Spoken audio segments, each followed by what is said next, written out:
Bonjour à tous et à toutes. Donc, pour la séance d'aujourd'hui, vous aurez besoin de votre cahier jaune et de votre iPad. Nous allons parler d'une nouvelle notion. Il y en a certains d'entre vous qui l'ont déjà vu durant les cours en ligne l'année passée et d'autres qui n'en ont jamais entendu parler. Donc, ça va vous revenir, j'en suis certaine. Premièrement, avant toute chose, nous allons faire une petite révision. Donc, depuis le début de l'année, nous avons vu la phrase de base, les constituants, les groupes de mots, les expansions, les classes de mots, etc. Mais là, on va prendre toutes ces petites notions et nous allons les hiérarchiser sous un petit arbre pour en faire une représentation visuelle. Vous allez voir, c'est super. Donc, premièrement, qu'est-ce qu'une phrase de base? Je vous rappelle qu'il y a 5 caractéristiques. Premièrement, c'est une phrase qui doit être positive.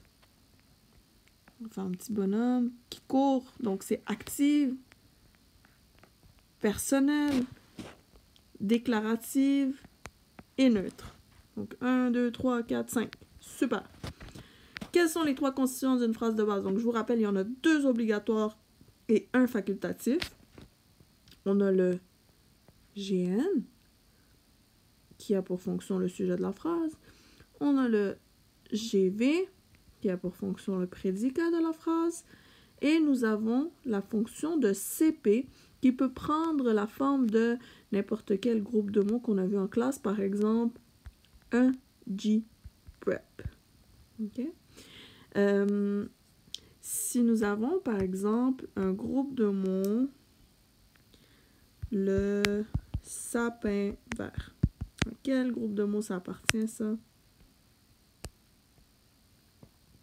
Effectivement, ça appartient à un GN qui a un noyau sapin, donc un nom, et l'expansion, c'est vert qui fait partie du groupe adjectival et qui fait partie de la classe de mots adjectifs.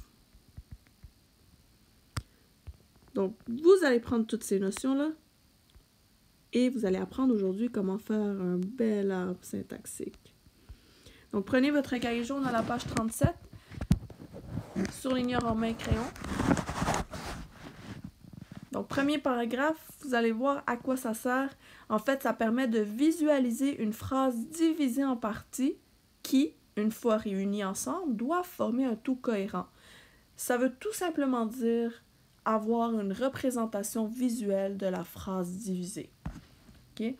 Donc, c'est comme en secondaire 1 quand on vous disait souligne le noyau, mets en parenthèse les expansions, fais des petites flèches. Ben là, c'est la même chose, mais tu vas faire un arbre.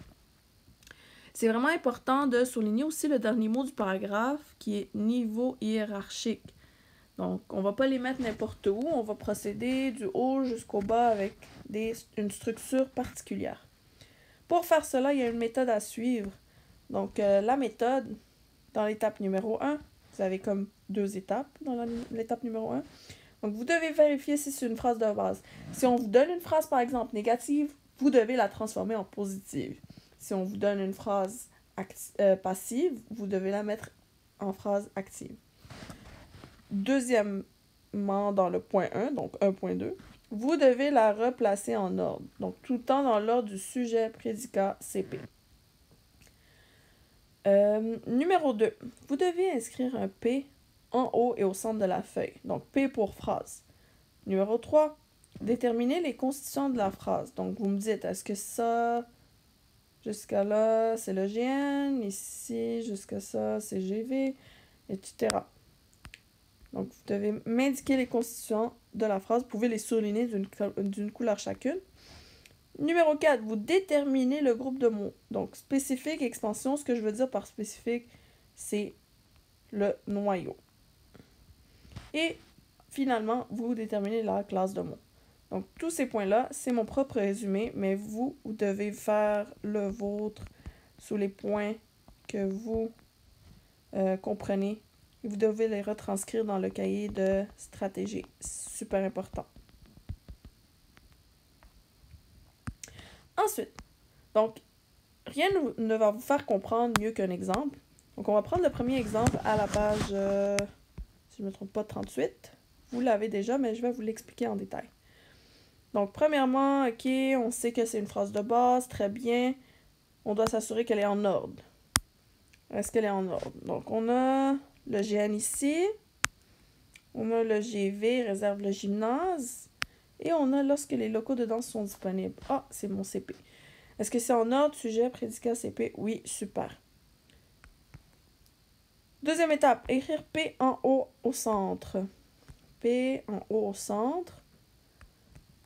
Troisième étape, déterminer les constituants de la phrase. Ah, constituant, oui, c'est GN. Donc, j'ai GN ici. J'ai un GV ici. Et mon CP, en fait, CP, ça serait ma fonction. Mais ici, c'est une phrase subordonnée. Donc, je vous ai dit tantôt, la fonction de GN, c'est un sujet dans la phrase. GV, c'est prédicat. Ensuite, donc, on va aller un par un. Il fallait faire quoi dans l'étape numéro 4? Déterminer le groupe de mots. Donc, les noyaux et les expansions. GN est composé d'un déterminant. On va faire une petite flèche vers le bas. Et d'un noyau. Mais, il y a une expansion ici. Qui fait partie de quel groupe? Gprep. Et qui se décompose en préposition et en nom. Donc, on abaisse une flèche pour chaque mot. Vous allez remarquer chaque fois que chaque constituant va donner sa première rangée, donc pour le noyau, plus l'expansion ici. Et la deuxième rangée, ça serait la classe de mots de l'expansion. On va continuer. Donc, GV, qu'est-ce que j'ai comme noyau? J'ai mon verbe qui est réserve. Et j'ai un GN. La classe de mots de mon expansion du GN, c'est déterminant plus un nom. Super, on a fini de ça. Phrase subordonnée, je vous demande de faire un petit triangle pour l'instant parce qu'on n'a pas encore appris. Donc, on va y aller avec des phrases simples et nous allons garder cette notion pour après. Deuxième phrase. Même procédure. Donc, il est où mon sujet dans la phrase? Ces jeunes enfants énervés. Donc, qui est-ce qui cause de graves problèmes, ces jeunes enfants énervés? Mon verbe cause de graves problèmes. Et mon CP en ce beau matin. Je place mon P. J'oriente mon GN vers le GN. GV. Et c'est quoi mon CP ici? C'est un Gprep. Super. Donc, GN est composé du déterminant et du noyau. Non. Enfin. J'ai des expansions qui appartiennent au groupe adjectival. Là, je ne peux pas finir à groupe adjectival, je dois déterminer la classe. Donc, ça appartient aux adjectifs. Et je fais ma petite flèche ici. Ici aussi, adjectif. Et je fais ma petite flèche. Fini pour ça. GV. Donc, mon noyau, c'est mon verbe cause. De graves problèmes, c'est mon expansion. Pourquoi c'est pas un Gprep? Parce que de ici peut se faire remplacer par un autre déterminant. Donc ici, c'est un déterminant. Donc, cause un grave problème.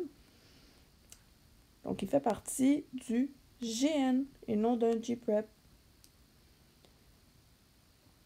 GN qui est composé d'un déterminant,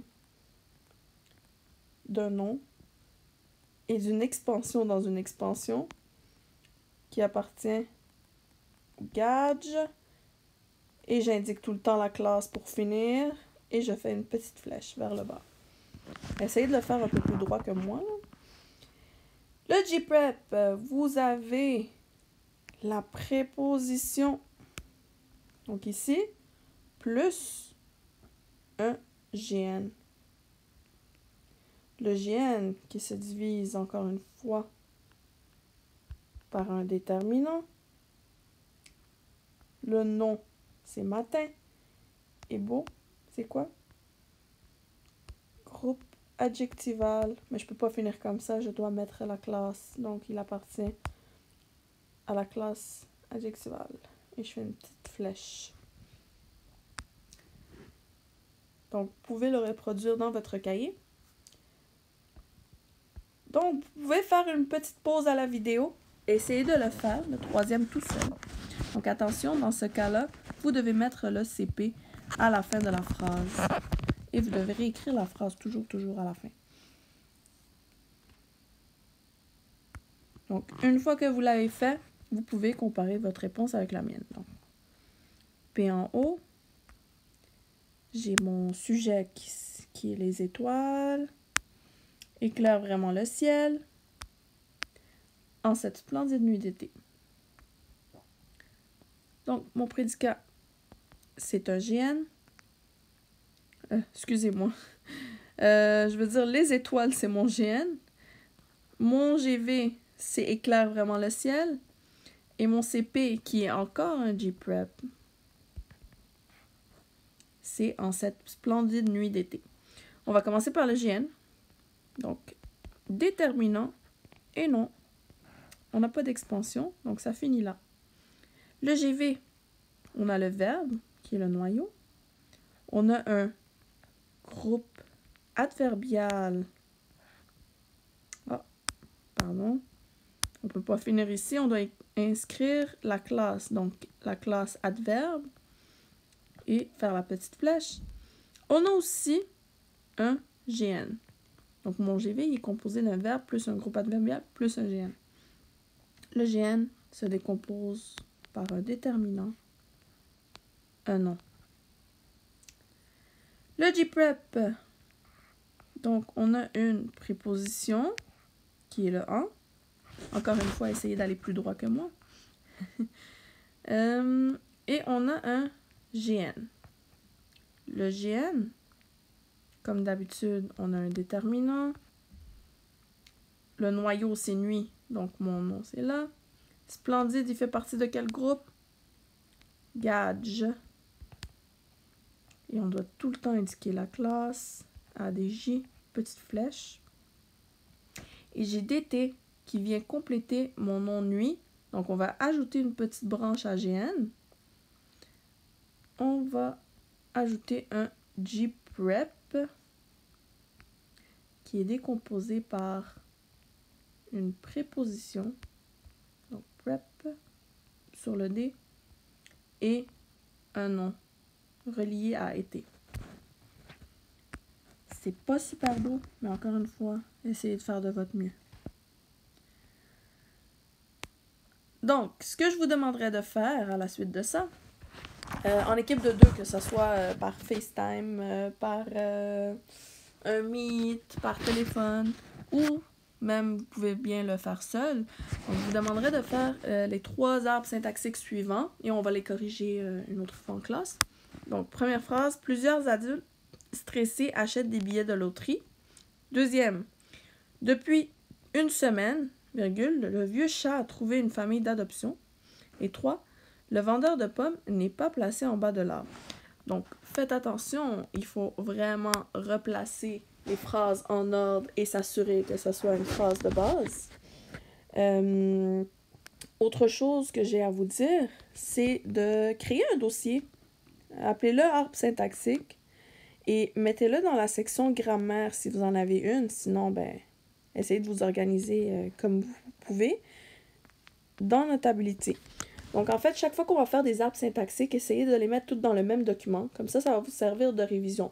Je vous rappelle que votre deuxième et dernier examen de grammaire, c'est vraiment sur tout ce qu'on a vu depuis le début de l'année. Et ça va vraiment faciliter votre révision si vous les avez au même endroit. Donc, je vous souhaite bonne chance, bon travail et n'hésitez pas à me contacter si vous avez des questions.